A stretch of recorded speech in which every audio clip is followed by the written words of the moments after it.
Thom Hartmann here on the news. You need to know this. On Tuesday, President Obama spoke at length about the looming debt limit deadline and the ongoing government shutdown.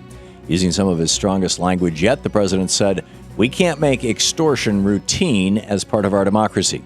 Once again, President Obama declared that he is not budging in the fight for a clean debt limit increase and said that the Treasury Department does not have a magic bullet to avoid default if our borrowing limit is not raised.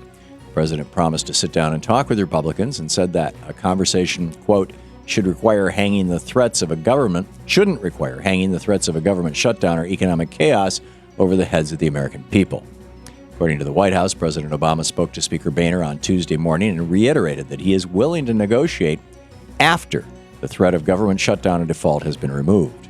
Once a debt ceiling is raised and the government shutdown is over, the president said he will consider policies that Republicans believe would strengthen our nation, like, quote, policies that expand economic opportunities, support private sector job creation, enhance the competitiveness of American businesses, strengthen the Affordable Care Act, and continue to reduce our nation's deficit, end quote. Of course, shortly after the president's speech, House Speaker John Boehner whined to reporters that the president wanted an unconditional surrender from Republicans and said he was disappointed that the president refuses to negotiate. To avoid an economic disaster, one side must back down from this dangerous game of chicken.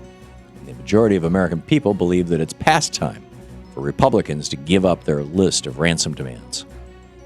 In screwed news, Republicans have launched their latest plan to steal our elections, two-tiered voting.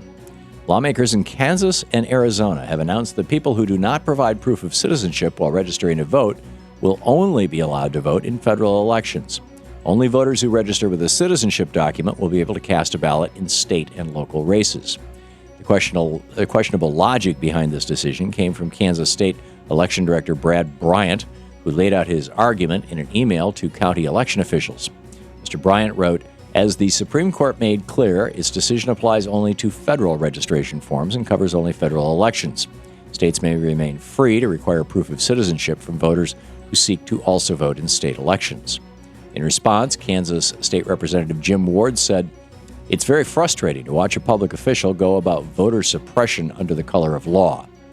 It's unclear if the new voting rules can be challenged and overturned before the 2014 elections, but voters in these states are hoping that Attorney General Eric Holder steps in to protect their right to vote."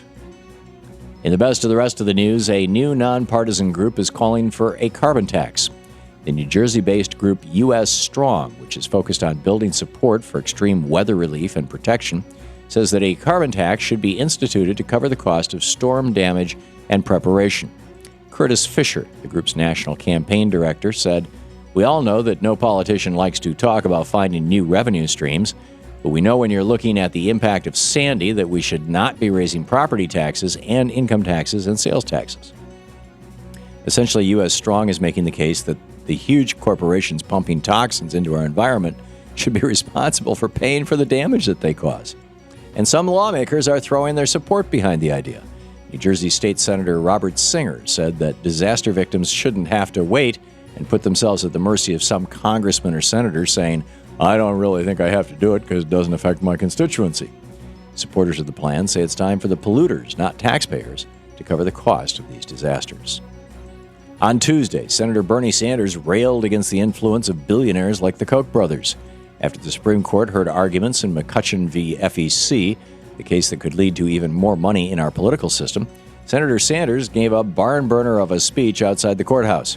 Senator Sanders said that since Citizens United, the House of Representatives is controlled by a handful of billionaires who can threaten any member of the House with defeat by pouring unlimited sums of money if they vote in a way that the Koch brothers do not like.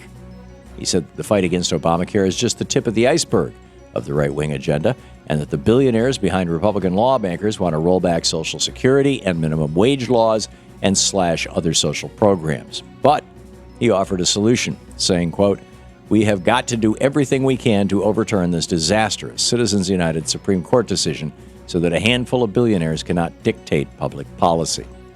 And we can start that by going to movetoamend.org. And finally, when Christy Smith saved a pit bull from the pound, she never imagined that Tater Tot would return the favor. Just days after bringing him home, the puppy saved the life of Christy's 4-year-old son. The boy, Peyton, had an extreme drop in blood sugar in the middle of the night and was dangerously close to dying. Tater Tot recognized the boy was in danger and began barking and running between the boy and his mother. Christy went to her son and found Peyton was barely breathing. She rushed him to the emergency room where doctors saved his life. Although Christy only planned to foster Tater Tot until she could find him a permanent home, she is now officially a full-time member of the family. She said, "I could have been one of those moms sitting here telling people how I lost my son." But instead, she told the story of how her doggy hero joined the family. And that's the way it is today, Wednesday, October 8th, 2013. I'm Thom Hartmann on the news.